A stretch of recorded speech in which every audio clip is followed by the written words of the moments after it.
I'm Karin and I want to welcome you to my world. I just been listening to some crime material, Kryon, and I find it so fascinating every time. And I want to talk about fear right now because we are at the early days of the year of the corona. No one will probably ever forget it. And so much can look scary and it feels scary. When I walk on the street, people's nervousness and fear almost attack me, and I have to find my grounding and my center. And what I want to suggest is that I understand why people are afraid. I get spooked too. But what if it's different this time? So much of fear triggers what we've known in the past. So much fear triggers what we've seen before. A child of 5 would be not afraid of the same things that adults are afraid of. And maybe maybe this, no, let's put it differently. This is a time that's different. And I think it's going to be different for a lot of reasons. There's something about the marker in 2012.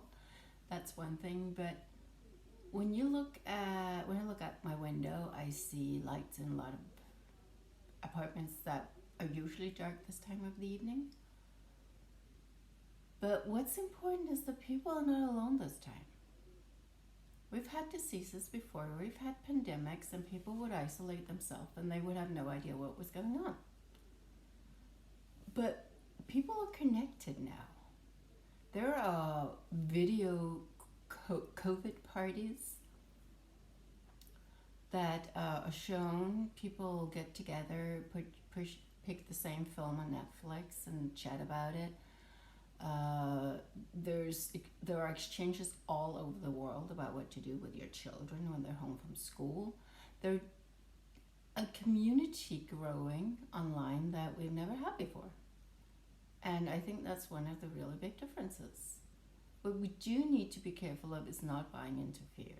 I noticed one of the local newspapers, they had a little thing saying, are you in trouble because of the virus? You're losing your job? Then contact us. They are not asking to be contacted about stories of people being helpful and compassionate and friendly towards each other. So we do need to watch what we hear in the news, I think, and the moment it starts to feel fearful, do something else. A lot of structures do need changing, but these are different times, and I honestly believe that it's not going to crash the way it would have in the past. I believe that people will get together with ingenuity and compassion and imagination and find new ways of helping each other. I mean, we see it right now. There are so many people offering to help people who chose to self-isolate. Do you need shopping done? Do you need this done? Do you need that done? Yes, there are people who don't care, but there are a lot of people who do care, and they're being very kind and honest with each other and very compassionate, and I think that's a change. And I'm pretty sure that the internet is part of this. I'm doing exchanges with people all over the world, talk to people all over the world. We couldn't do this when I was a kid. When I was a kid, I read books. People suggest that you would play outside and go into the woods and have fun. Not me. No.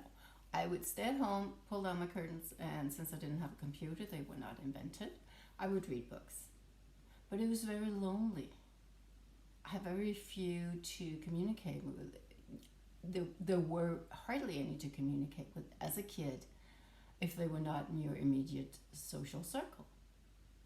These days we have the young kids, the older kids, the teenagers, the young adults connecting all over the world, and it's just different. We no longer just care about what happens in our little corner, we care about what happens in a lot of places. And I think that this is going to make a change. I also think that it will make a change in our future in the coming years, that a whole world full of adults, young adults, kids, children from all ages, anyone going to school pretty much is going to have some downtime. We've been pushing them so hard for years, and suddenly they have to stay at home. So what's gonna happen in these brains? I mean, what ideas are they gonna come up with? What inventions, what new ways of doing things are we going to see from having this break in the busy daily life that we all have? I think it's going to be very interesting to see. So I think we absolutely should expect changes, but I think each of us should try to curb the fear, and rather than think, oh my God, we're going here again, oh no, I've seen this before, I know exactly how it's going to be, I saw the movie. Then maybe think, well, I haven't seen this movie. I saw one that looked like it, but I haven't seen this one. I want to see it. And expect good things. Try to push the fear away. Often we need to be pushed to change. As a species, the human people, they do not go towards something pleasant. They run from something unpleasant. So we're all herded towards where we need to go. But I think curbing the fear and thinking, oh my goodness, where can this lead us? What exciting new ways can we find of doing things, of being a community, of getting together that we didn't know about? And I think with that in mind, we might, 20 years from now, maybe even 10 years from now, end up being grateful for this change in our pace of life. And even though it can seem daunting right now, I think it's going to be very interesting and exciting to see what comes of this.